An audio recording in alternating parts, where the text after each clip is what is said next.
여러분 안녕하세요, 호수파파입니다. 자가격리 끝나고 첫 번째 영상이네요. 많은 분들 걱정 덕분에 건강하게 잘 쉬다 왔습니다. 오늘은 최우선 변제에 대한 얘기를 하려고 해요. 제가 어떤 분하고 최우선 변제에 대한 얘기를 하다가 이분이 너무 확고하게 잘못 알고 계시더라고요. 계속 얘기하면 다툼이 생길 것 같은데 이게 다툴 일은 아니죠. 대충 넘어갔는데요. 그래서 최우선 변제에 대해서 일반 사람들이 크게 오해하고 있는 게 두 가지가 있어요. 오늘은 여기에 대한 잘못된 상식 두 가지 얘기를 하면서 상식을 좀 바로잡고 가겠습니다. 하나는 명칭에 관한 거고 두 번째가 사실 중요한데 두 번째는 효력에 관한 잘못된 상식이에요. 그분이 꼭 좀 보셨으면 좋겠어요. 혹시 지금 내 얘기하는 것 같은데? 이런 분이 딱 한 분 계시다면 너 맞아요. 자, 첫 번째, 최우선 변제라는 표현을 많은 분들이 법정 용어라고 알고 계신데 법정 용어가 아닙니다. 실무상의 필요에 의해서 실무에서 만들고 사용하는 실무상의 용어이지 주택임대차보호법, 상가임대차보호법, 거기에 관련된 시행령이나 대통령령 그 어디를 봐도 최우선 변제라는 5글자는 없어요. 법정 용어가 아니에요.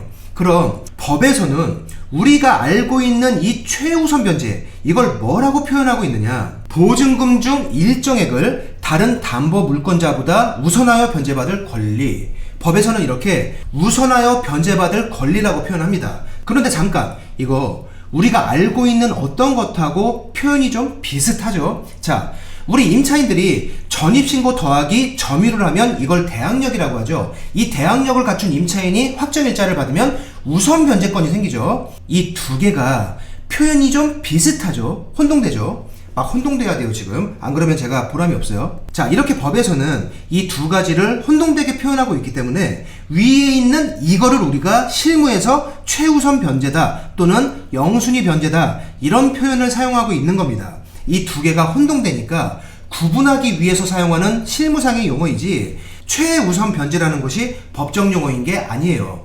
좀 더 말씀드리면 최우선 변제의 권리 내용과 우선 변제권의 권리 내용을 좀 혼동하시는 분들도 많이 계십니다. 그건 그분들의 잘못이라기보다는 법률 자체에서 이렇게 혼동되는 표현을 사용하고 있기 때문이에요.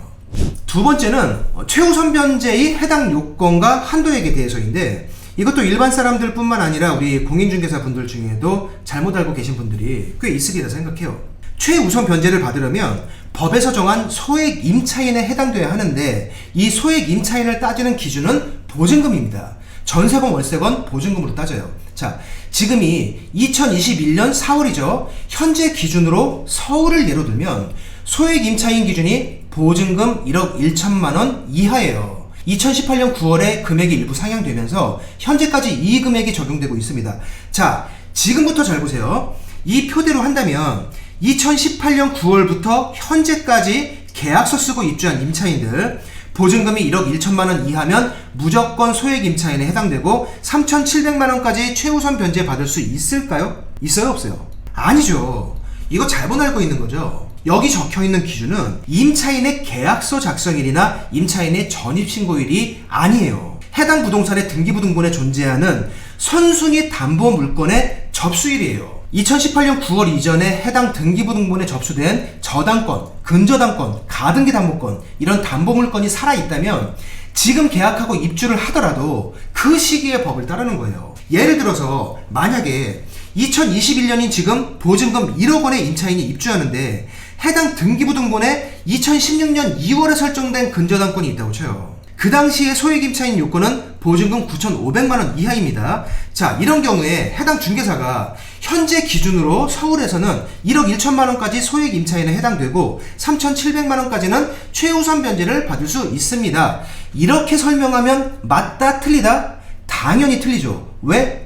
계약을 지금 하고 입주를 지금 하더라도 2016년 2월에 설정된 근저당이 있으면 이 세입자는 그 당시의 규정을 적용받는 겁니다. 2016년도 2월 달의 규정에 따라서 이 임차인은 최우선 변제 3,700만 원 못 받아요. 소액 임차인 자체에 해당이 안 됩니다. 마찬가지로 2021년 5월인 지금 보증금 3,500만 원에 입주하는데 2013년도에 근저당이 살아있다면 현재 기준으로 3,700만 원까지는 최우선 변제가 되니까 고객님 보증금 3,500만 원 전액은 무조건 영순위 변제 대상입니다. 이렇게 설명하면 안 된다는 거죠. 잘못된 설명이라는 거예요. 이 세입자의 최우선 변제 금액은 2,500만 원이에요. 왜? 임차인이 입주하는 지금의 규정을 적용받는 게 아니라 최선순위 담보물건이 있는 2013년도의 규정을 적용받는 거니까 제가 지금 뭔가를 계속 강조하고 있어요. 이해되시죠? 이건 주택뿐만이 아니라 상가에서도 마찬가지예요. 주택과 상가는 규정된 금액과 계산법이 좀 다른데 선순위 담보물건이 있으면 이 부분은 상가도 똑같습니다. 최선순위 담보물건이 접수된 날짜의 규정을 따르게 됩니다. 자, 지금 영상을 보시고 에이 다 아는 건데 이런 분들이 계신 반면에 전혀 모르고 계셨던 분들도 많이 계실 거예요. 그러면 법이 좀 이상하다는 생각이 드는 분도 계시겠죠? 임대차 보호법의 이 규정 자체가 임차인을 보호하기 위한 건데 이렇게 하면 임차인한테 불리한 거잖아요.